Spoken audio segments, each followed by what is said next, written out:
everyone, most especially to you, Coach Jude. In this day, we are going to talk about the cognitive and the metacognitive factors. Cognitive factors refers to mental processes involved in acquiring, processing, and storing information. For example, memory, attention, and problem-solving skills are cognitive factors. Metacognitive factors involve awareness and control of one's cognitive processes. An example is a student monitoring their own understanding of a topic and adjusting their study strategy accordingly, demonstrating metacognitive awareness. Moreover, cognitive factors involve mental processes like memory and problem solving, crucial for learning.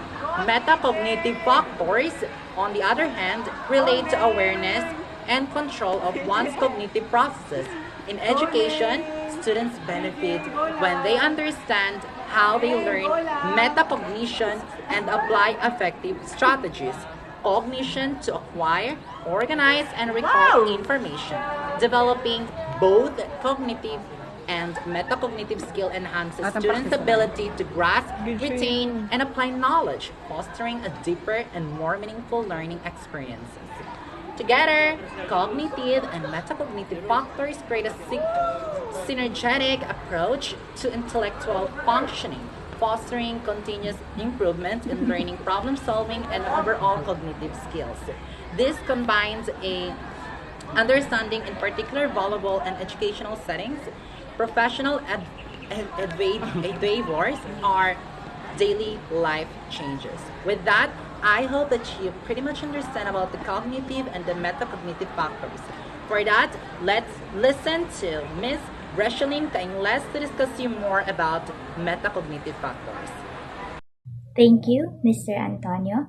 So we've learned about the cognitive and metacognitive factors and what are the learning process that plays a crucial role in learning of the student inside the classroom.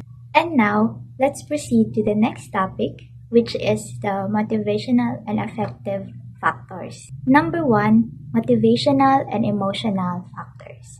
Motivational and emotional influence play pivotal roles in shaping the learning experience.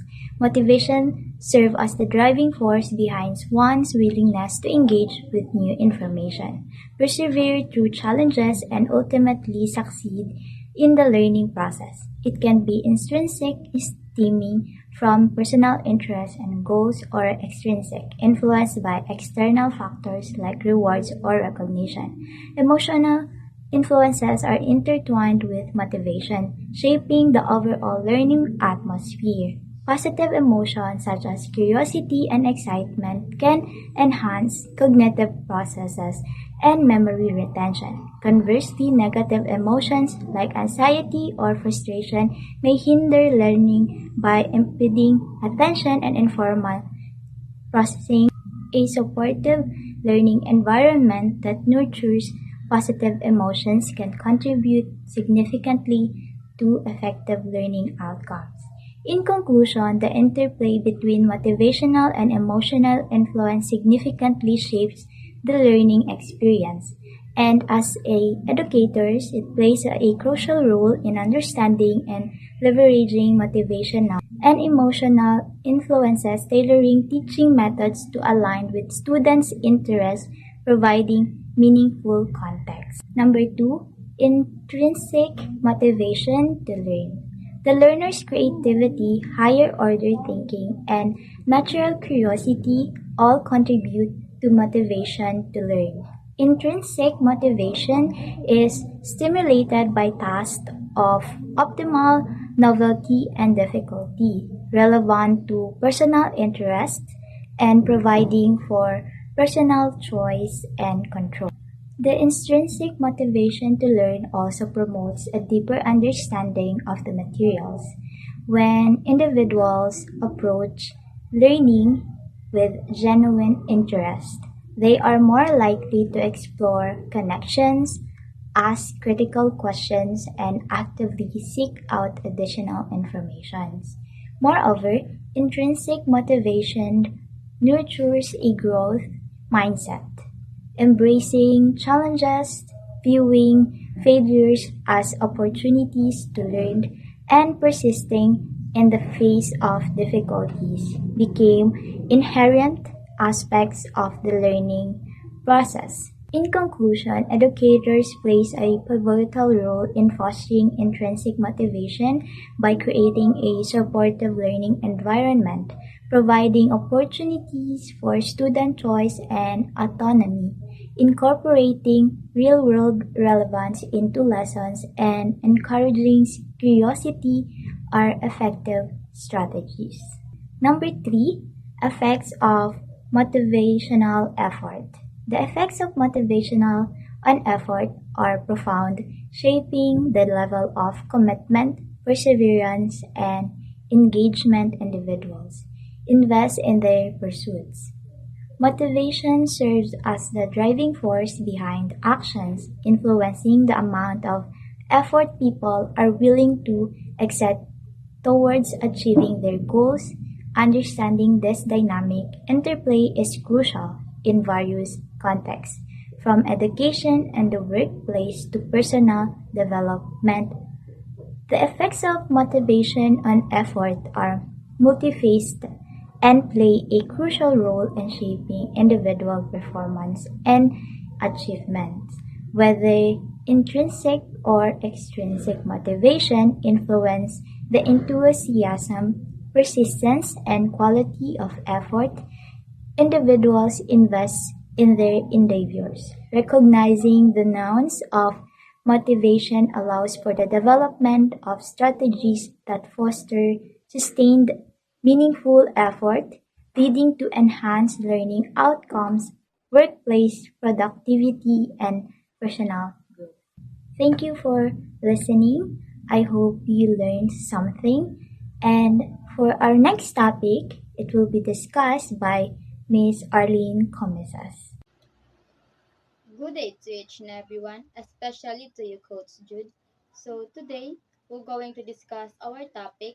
Before that, thank you, Miss Rashalin Ingles. So we learn about the motivational and effective factors and what are the importance of that. So now let's discuss the next topic, which is the developmental and social factors.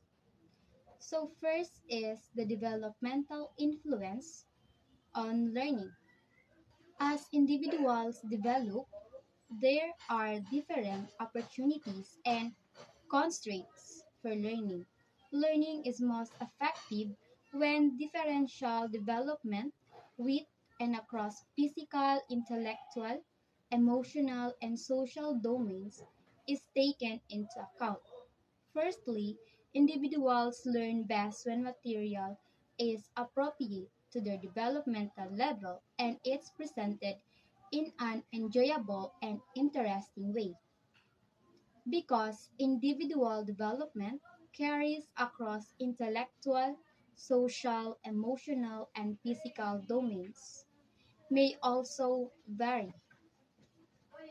Overemphasis is one type of developmental readiness, such as reading readiness may preclude learners from demonstrating that they are more capable in other areas of performance. The cognitive, emotional, and social development of individual learner and how they interpret life experiences are affected by prior schooling, home culture, and community factors. Early and continuing parental involvement in schooling and the equality of language interactions and two-way communications between adults and children can influence these developmental areas. Awareness and understanding of developmental differences among children with and without emotional, physical, or intellectual disabilities can facilitate the creations of optimal learning contexts. Second is the social influences on learning. Learning is influenced by social interactions, interpersonal relations, and communication with others. Firstly, learning can be enhanced when the learner has an opportunity to interact and to collaborate with others on instructional tasks. Learning setting that allow for social interactions and that respect diversity, encourage flexible thinking and social competence. In interactive and collaborative instructional contexts, individuals have an opportunity for perspective taking and reflective thinking that may lead to higher level of cognitive, social, and moral development, as well as self-esteem.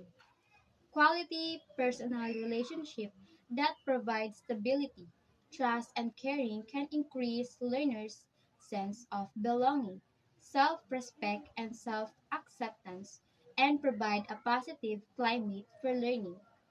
Family influence, positive interpersonal support, and instructions in self motivation strategies can offset factors that interfere with optimal learners, such as negative beliefs about competence in a particular subject, high level of text anxiety, negative sex role expectations, and undue pressure to perform well.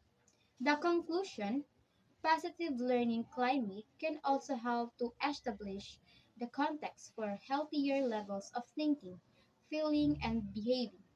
Such contexts help learners feel safe to share ideas, actively participate in the learning process, and create a learning community. So the next topic, Miss Chores will going to discuss that. Thank you for listening and hope you learned something.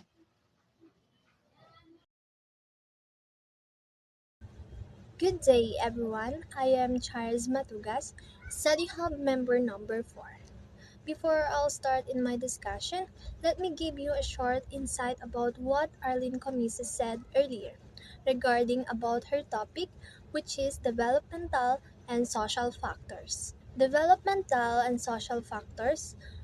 It is effective learning is all about recognizing that each person is unique and learn in their own ways. It's important to use materials and activities that capture our interest and make learning enjoyable. When we focus too much on just one area, we limit our potential for growth and development. In our education, home, environment, culture, and community all play a role in shaping who we are and how we learn. Interacting with others has a big impact on our learning too. And when we collaborate with others in a positive environment, we become more adaptable and develop important social skills. Building quality relationship with others creates a positive atmosphere for learning, and with the support of our families and our own motivation, we can overcome any obstacle that come our way. When we actively participate in our learning and feels a sense of belonging in our community, we thrive and make the most of our educational journey. And now let's begin in my topic, which is individual differences factors. For number 1, individual differences in learning.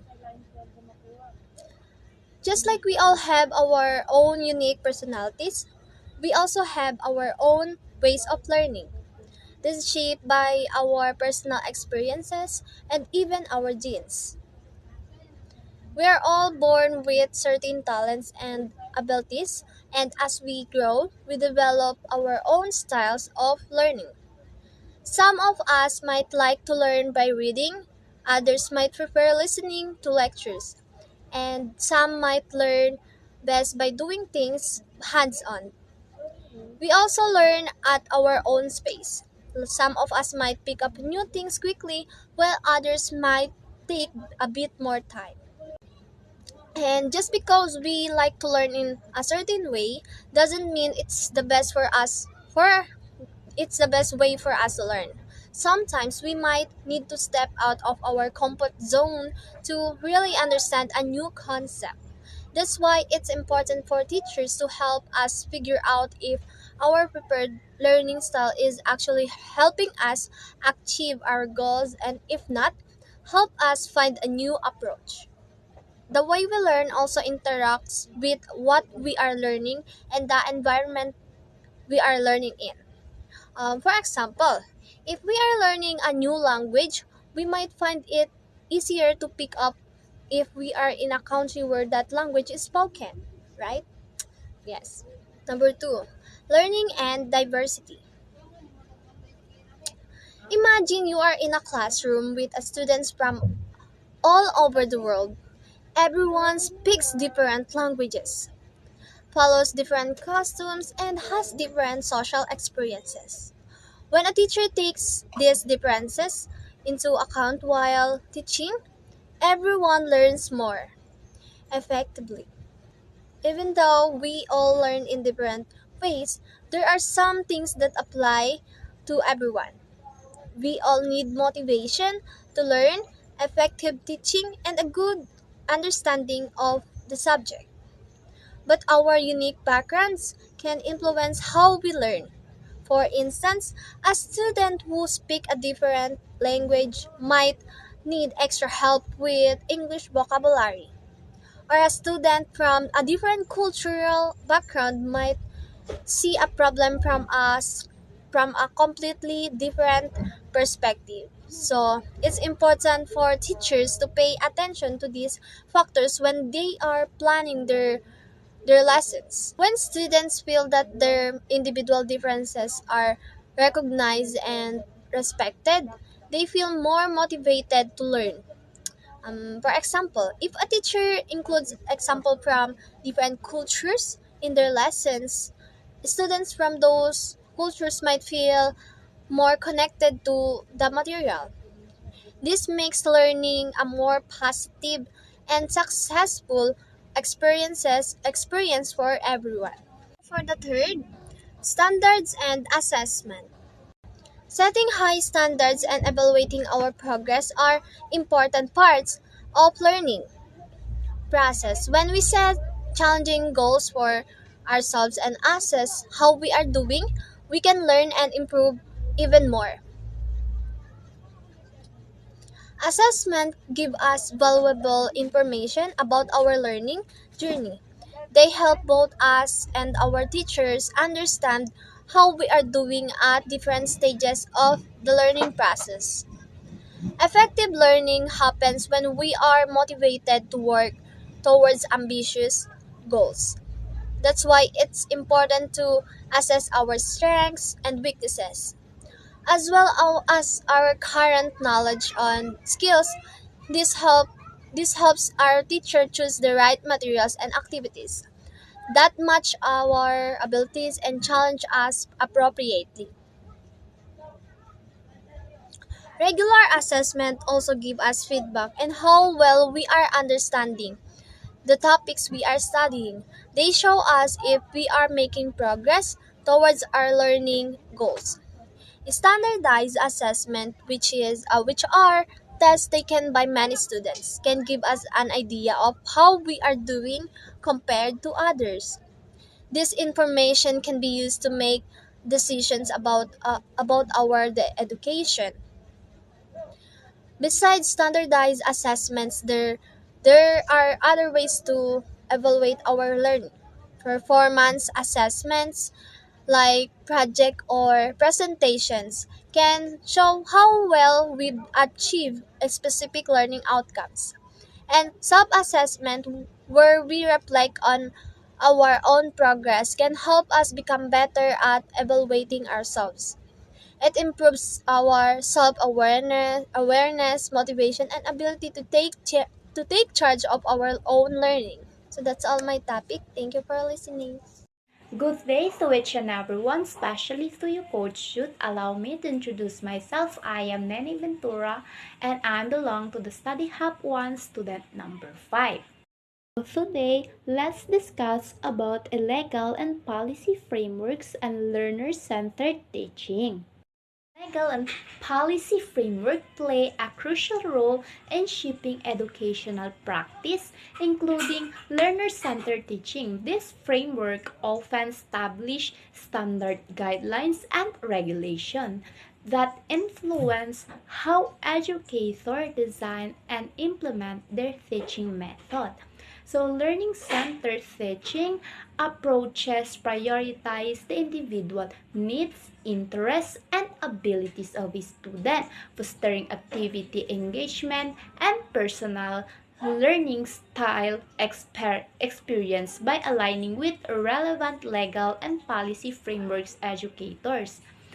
It can also ensure that their learning center practice are in compliance with established standard and promote positive outcomes for students within educational system. So, in conclusion for that, legal and policy frameworks serve as foundational pillars that shape the implementation of learning-centered teaching approaches in educational settings by adhering the regulations and guidelines while incorporating principles of inclusivity, accessibility, and student autonomy. Educators can create an environment that supports diverse needs and preferences of learners, ultimately understanding and integrating legal and policy frameworks into educational practice are essential for promoting effective and equitable learner-centered teaching methodology. That's all. Thank you for watching our video for Study Hub 1. I hope you learned something and I would like to congratulate for all Study Hubs. Thank you for watching.